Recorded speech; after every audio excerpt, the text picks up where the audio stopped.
같이 한번 읽겠습니다. 시작. 하나님의 소유, 제사장 나라, 거룩한 백성. 오늘 이런 제목으로 함께 말씀을 나누고자 합니다.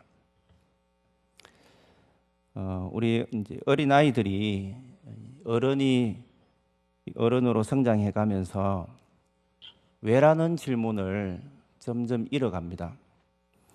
어린 아이들은 끊임없이 왜라는 질문을 부모님들 그리고 주변에 있는 분들에게 쏟아냅니다.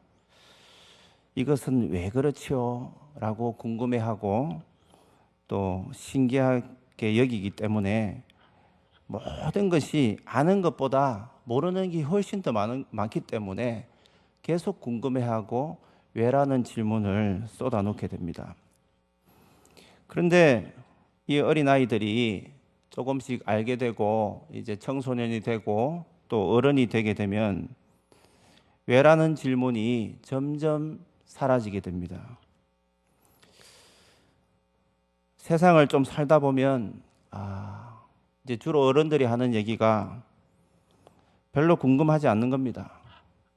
세상은 원래 그런 거야. 그런 원리를 어느 정도 터득을 하고 어떤 경험을 쌓게 되면 별로 궁금하지도 않고 신기하지도 않기 때문에 그냥 그렇게 가는 거야 라고 생각을 하면서 살아가는 분들이 제법 많이 있습니다. 그래서 사는 것이 별로 재미없는 것 같고 어제 산 날이 오늘 또 반복되는 것 같고 별로 재미없어 하는 분들도 있기도 합니다. 그런데 왜라는 질문은 우리 믿는 사람들에게는 정말 꼭 필요한 그런 질문입니다. 이런 질문 때문에 어떤 사람들은 일시적으로 조금 흔들릴 수도 있습니다. 좀 의심 때문에 좀 흔들릴 수도 있지만 신앙 전반을 봤을 때는 왜라는 질문이 하나님 앞에 끊임없이 쏟아져 나오는 것이 건강한 신앙생활이라고 생각을 합니다. 왜 그러냐면 이 왜라는 질문을 잃어버리는 순간 성숙은 멈춰갈 수밖에 없습니다.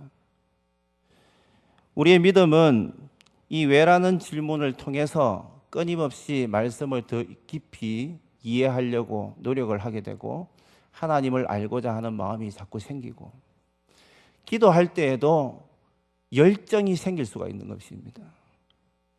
말씀을 읽을 때에 왜 이 말씀이 이렇게 기록이 되었을까? 왜 이 본문이 이렇게 말씀을 하고 있는가? 라는 질문을 가질 때에 그 앞뒤 문맥을 보면서 하나님께서 이래서 이 말씀을 하셨는 거구나 라는 이해를 우리가 더 깊이 하게 되고 또 다른 말씀을 읽다가 그 질문이 당장은 풀리지가 않더라도 그 질문에 대한 답이 잘 보이지 않더라도 또 다른 말씀을 읽다가 깨닫게 되고 이렇게 되는 것이죠. 오늘은 우리가 19장 말씀을 읽었지만 사실 이 설교는 19장부터 23장까지를 다 포괄하고 있는 그런 내용으로 말씀을 전하고자 합니다. 출애굽기 20장부터 오늘 읽은 19장 뒤에 보면 20장, 21장, 22장, 23장까지 하나님께서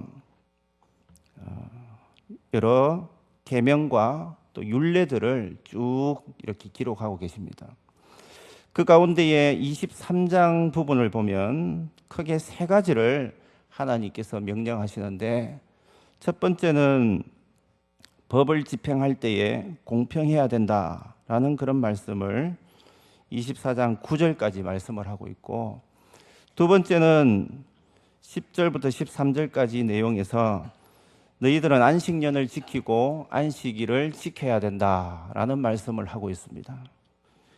그리고 24장 또 14절에서 19절까지에서는 절기에 대해서 말씀하시는데 무교절과 맥추절과 수장절 이런 절기들을 지켜야 된다 이런 말씀을 하고 있습니다.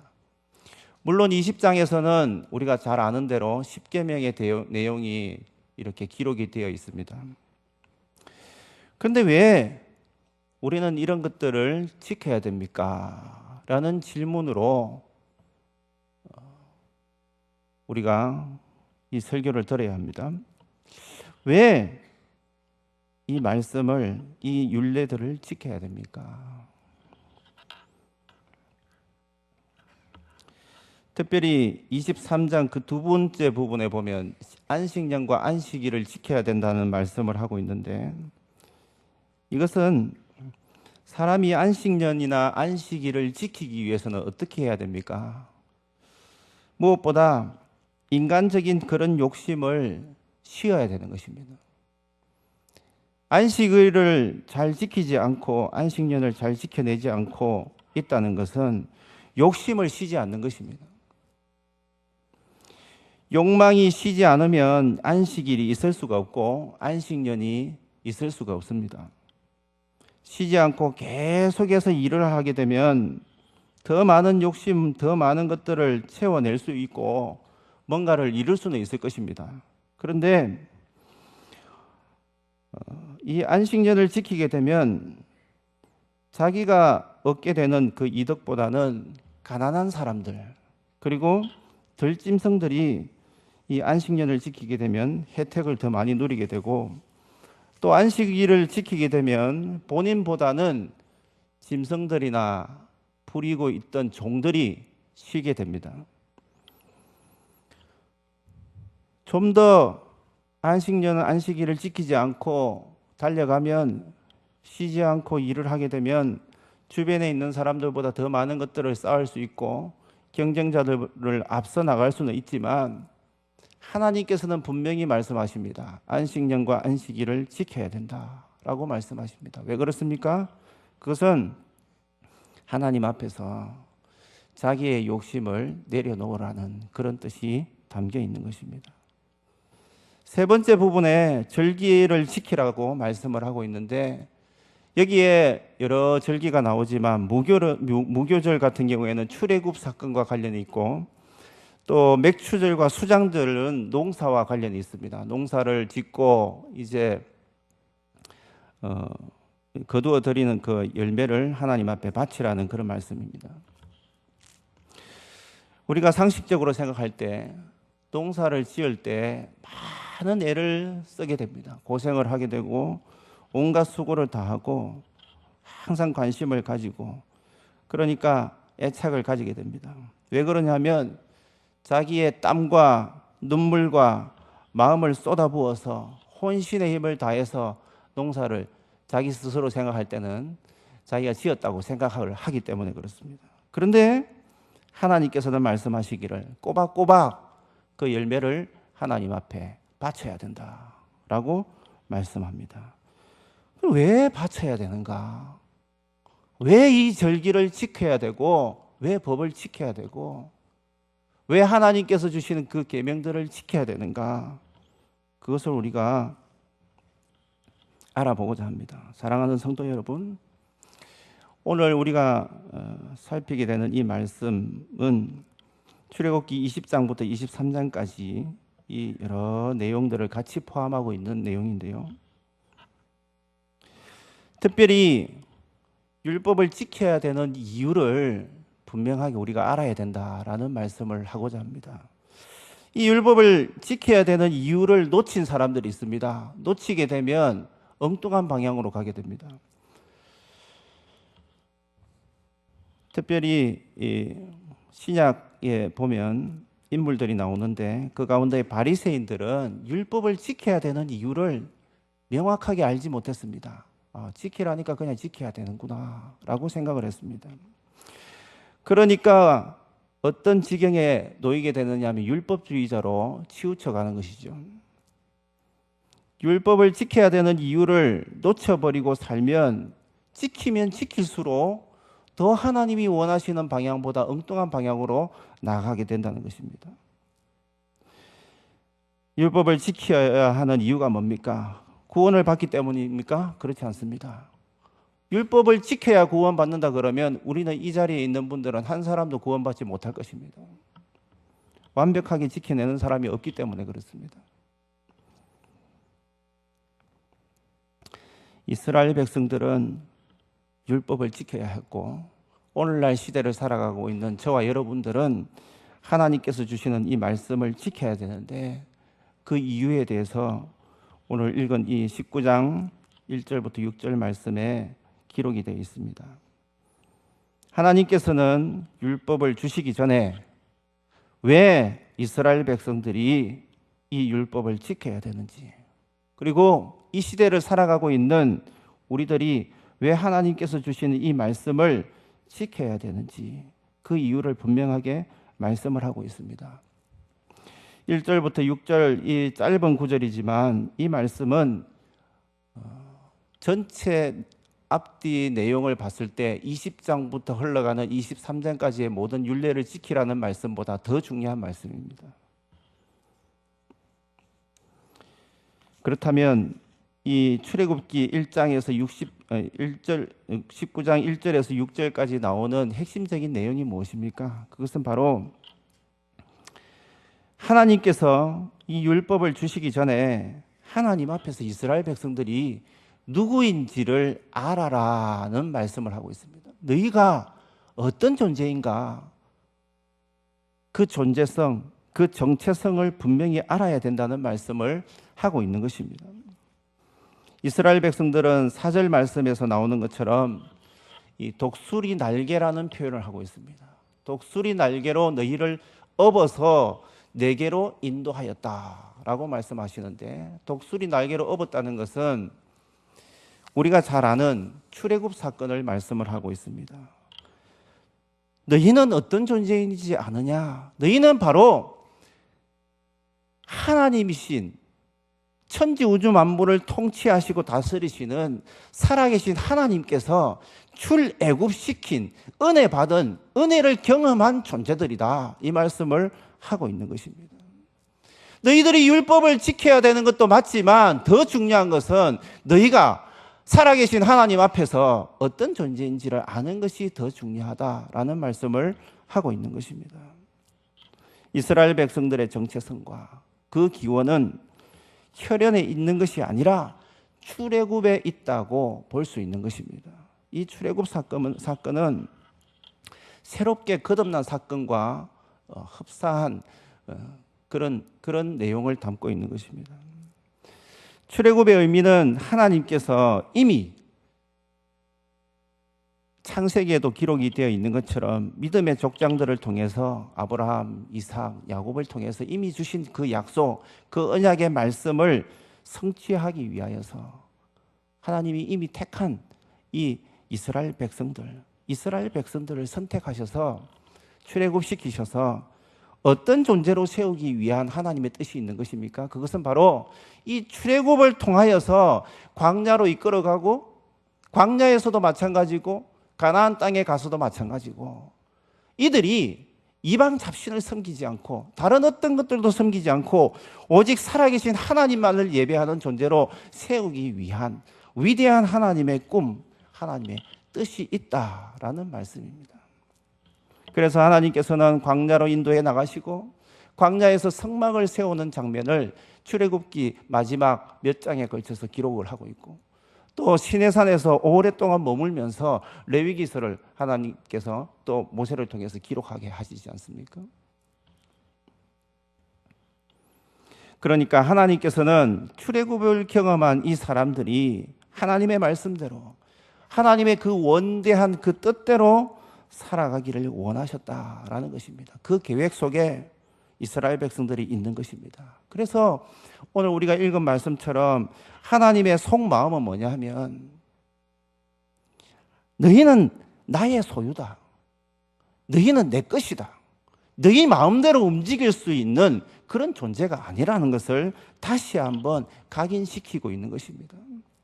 너희는 구별된 제사장 나라다, 너희는 하나님 앞에 거룩한 백성으로 살아갈 존재들이다 라는 말씀을 하고 있는 것입니다. 5절 말씀 끝에 가면 내 소유라는 말을 하고 있는데요, 모든 민족 중에서 내 소유가 된다라는 말씀을 하고 있습니다. 소유가 된다는 그 말은 이스라엘 백성들이 하나님과 특별한 관계 속으로 들어갔다라는 말씀을, 그 의미를 담고 있는 것입니다. 너희는 그냥 유리방황할 수 있는 그런 존재가 아니라 너희는 내 것으로 지명하여서 불러내었다. 내 것이다. 라고 하나님께서 하나님과의 특별한 관계 속으로 집어넣은 겁니다. 그 관계 속으로 들어간 존재들이다 라는 말씀을 하고 있는 것입니다. 하나님은 온 세상을 다스리시는 하나님은 주권자이십니다. 세계가 다 내게 속하였나니 라고 말합니다. 모든 세계가 다 하나님의 것입니다. 하나님의 통치 아래에 있습니다. 저 북한 땅도 김정은을 통하여서 이렇게 움직이는 것 같아도 절대 그렇지 않습니다. 이 역사를 움직이는, 이 역사의 수레바퀴를 움직이는 것은 모든 것이 하나님의 뜻 안에 있다는 것을 믿으시길 바랍니다. 하나님의 통치 아래에 있습니다.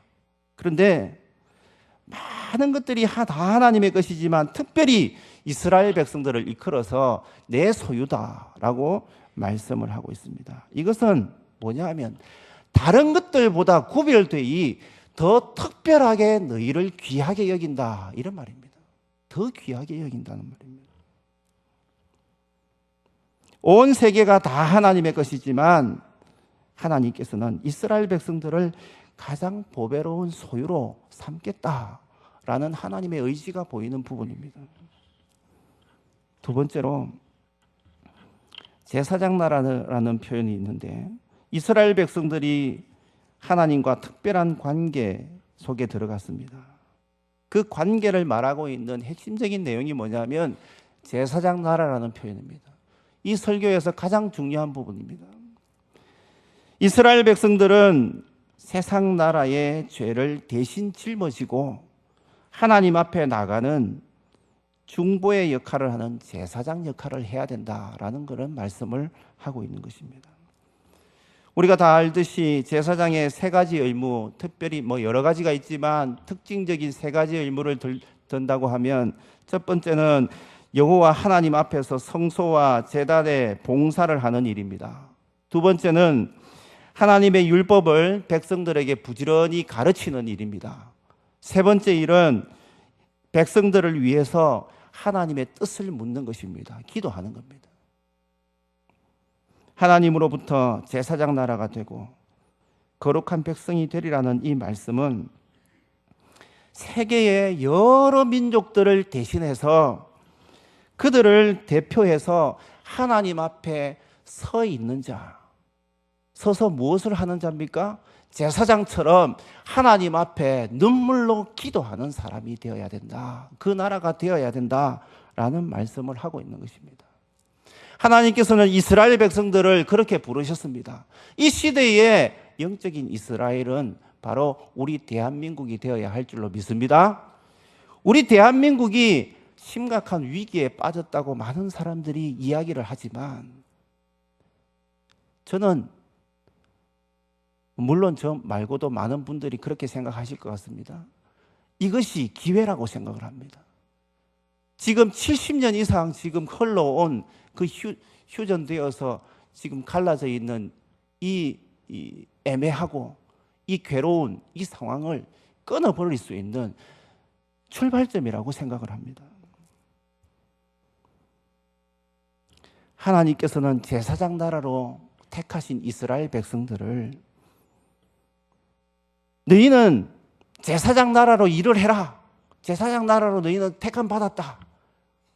그냥 하나님 앞에 기도해야 되는 존재로만 말씀하고 있는 것이 아니라 그렇게 기도하는 구별된 하나님의 제사장 나라에게는 특별한 은혜를 하나님께서 주시겠다고 말씀을 통해서 우리에게 깨닫게 하십니다.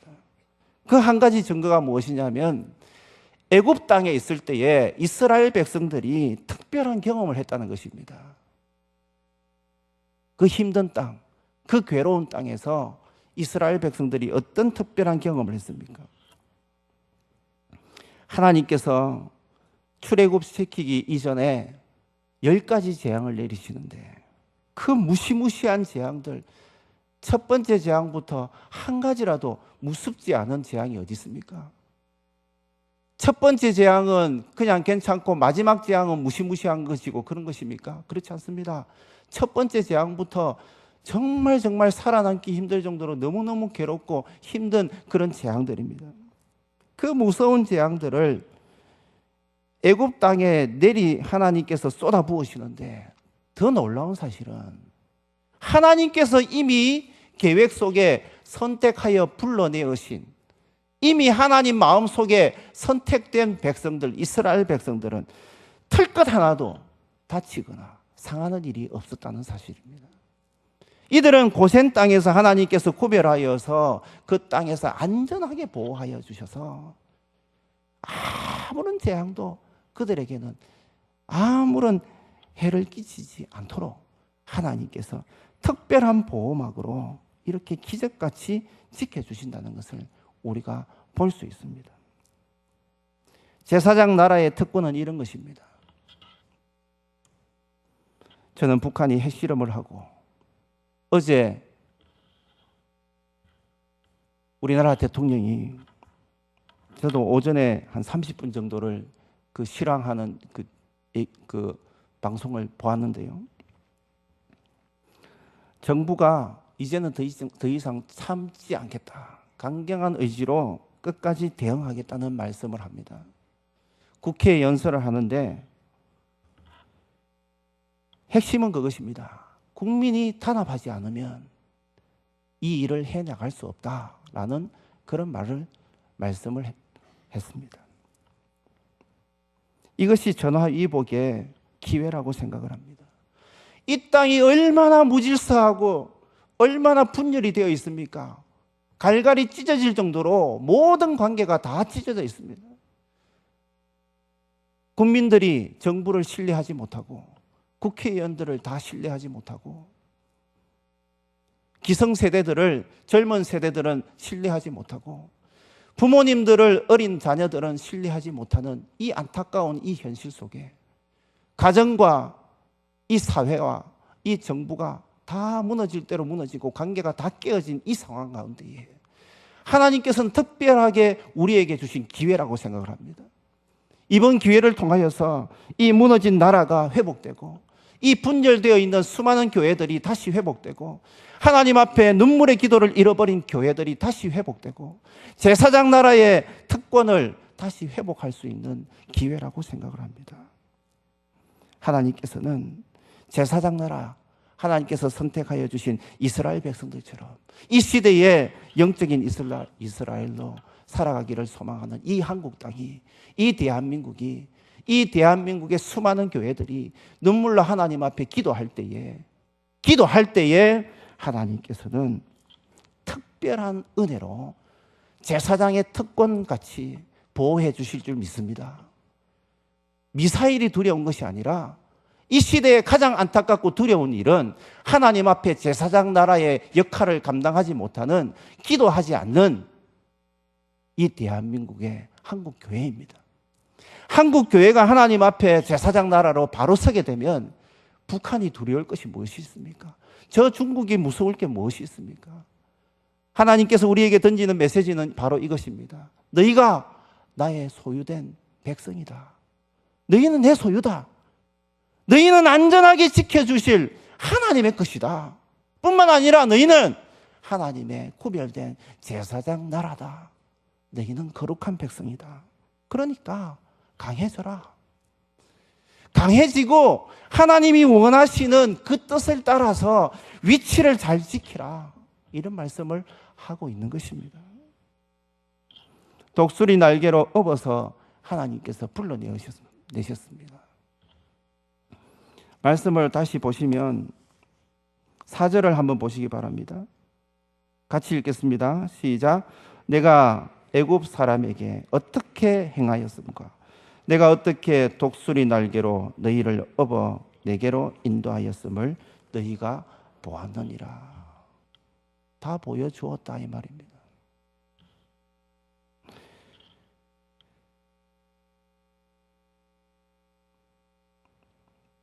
그런데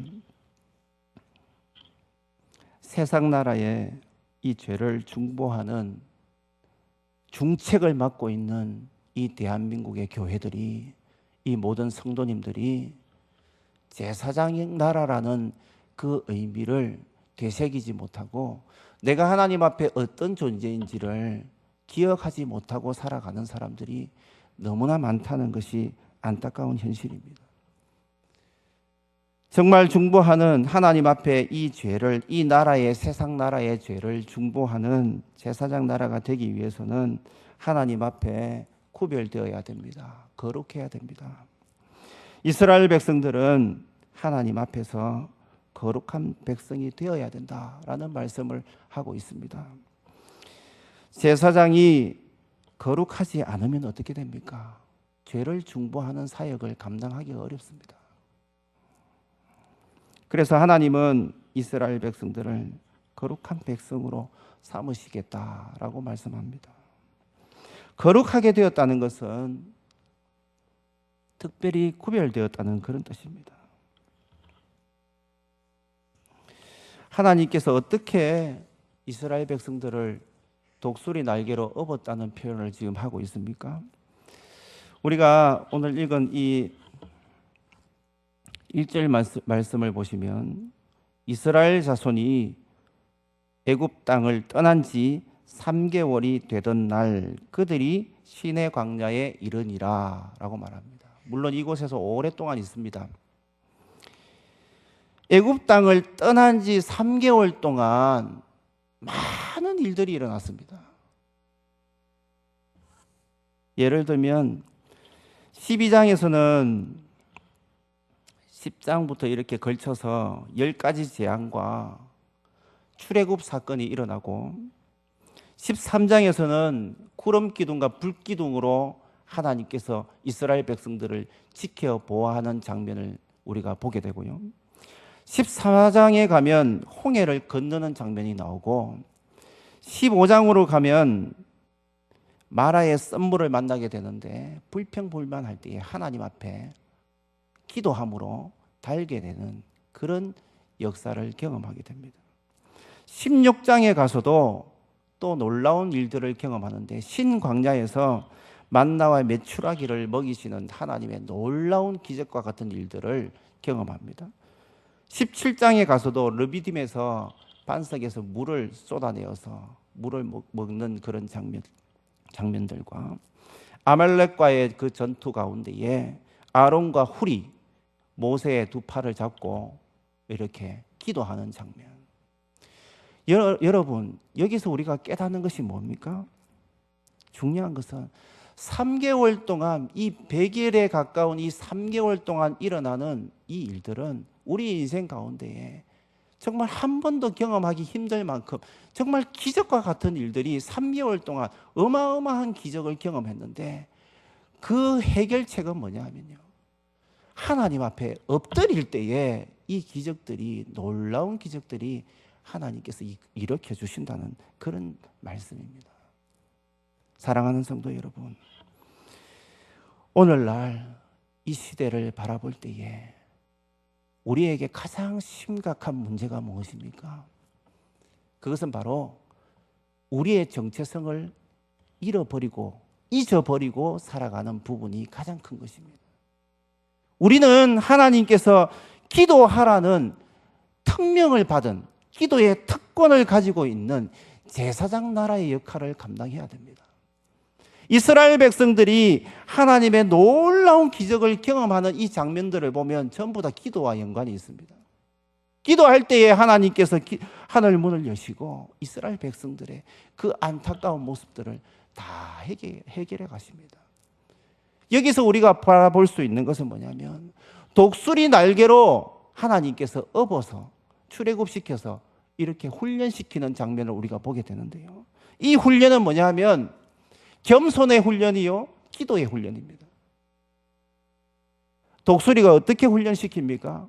독수리가 그 새끼를 높은 곳에서 떨어뜨려서 이렇게 이제 곤두박질 치잖아요. 제대로 날개짓을 못하면. 나중에 또 업어서 또 다시 올라가고 또 이렇게 계속해서 연단과 시련과 아픔을 통해서 계속해서 하나님 그 독수리가 훈련시키는데, 어미 독수리가 훈련시키는데 하나님께서 이스라엘 백성들을 훈련시키는 방법도 그렇고 오늘날 이 시대에 저와 여러분을 훈련시키는 방법도 이것입니다. 어떻게 보면 북한의 저런 핵실험이라든지 미사일 날리는 이런 것들도 하나님께서는 뜻이 있습니다. 우리를 죽이려고 하나님께서 그런 무시무시한 일들을 지금 벌이고 있겠습니까? 그렇지 않습니다. 하나님께서는 하나님의 속마음은 뭐냐면 성숙하기를 원하신다 이 말입니다. 왜 그 지경으로 지금까지도 살아가고 있느냐? 왜 한국 교회가 깨어나지 못하고, 왜 지도자들이 깨어나지 못하고, 왜 하나님의 선택받은 하나님의 소유된 백성들, 제사장 나라로 하나님께서 특별히 구별하여서 거룩한 백성으로 부름받은 이 백성들이 정신을 차리지 못하고 제대로 깨어나지 못하고 하나님 앞에 엎드리지 못하고 무서워 떨고 있느냐 이 말입니다. 사랑하는 성도 여러분, 우리의 본질, 우리의 정체성은 무엇입니까? 우리는 천지 우주 만물을 통치하시고 다스리시는 하나님의 것인 줄 믿습니다. 하나님의 소유입니다. 하나님의 소유가 되었다는 것은 하나님이 우리를 보호하신다는 뜻입니다. 우리가 해야 될 역할들도 있지만 하나님께서는 우리를 보호하시는 분이십니다. 베드로전서 2장 9절 말씀에 보면 비슷한 말씀이 나옵니다. 너희는 택하신 족속이요 왕같은 제사장들이요 거룩한 나라요 그의 소유가 된 백성이다 라고 말씀을 하고 있습니다. 우리는 이미 하나님의 소유가 되었고 제사장 나라가 되었고 거룩한 백성이기 때문에 하나님의 말씀을 지켜나가야 됩니다. 왜 지켜야 됩니까? 하나님의 것이기 때문에, 하나님의 자녀들이기 때문에 지켜야 됩니다. 우리가 부모의 자녀가 되면 부모의 말씀을 지켜가고 그 뜻을 따라가는 것이 정상적인 자녀들의 본분입니다. 마찬가지로 우리는 하나님의 자녀들입니다. 하나님의 것입니다.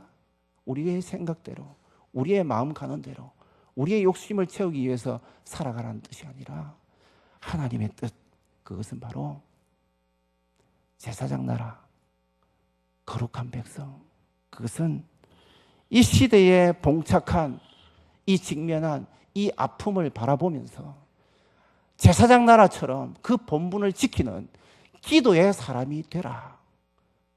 그것이 하나님의 뜻인 줄 믿습니다. 우리는 하나님의 큰 구원의 은혜를 받은 사람들입니다. 우리는 우리 마음대로 살아갈 수 있는 존재가 아닙니다. 우리는 하나님의 뜻을 따라서 살아가야 됩니다. 그 하나님의 뜻은 기도하라는 뜻을 가지고 있습니다. 그러므로 사랑하는 성도 여러분, 이제 말씀을 맺습니다. 오늘도 기도하실 때에 내가 누구인가? 나의 정체성이 무엇인가? 나는 왜 존재하는 것인가? 나는 왜 대한교회를 섬길 수밖에 없는 것인가? 그것은 바로 하나님의 부름받은 백성이기 때문에, 하나님의 자녀들이기 때문에 그렇다라는 것을 잊지 마시고, 그렇다면 이 하나님 나라의 백성으로서 하나님의 거룩한 성품을 닮아가고 새로운 인격을 다듬어가고 하나님이 원하시는 방식을 따라 살아야 되겠구나 라는 생각을 가지고 기도할 수 있기를 바랍니다. 다른 사람들은 비교할 필요가 없습니다. 주변의 사람들이 어떻게 살든지 너무 신경 쓸 필요 없습니다. 우리가 하나님 앞에 다름을 보여주면 되는 것입니다. 그 다름은 무엇입니까?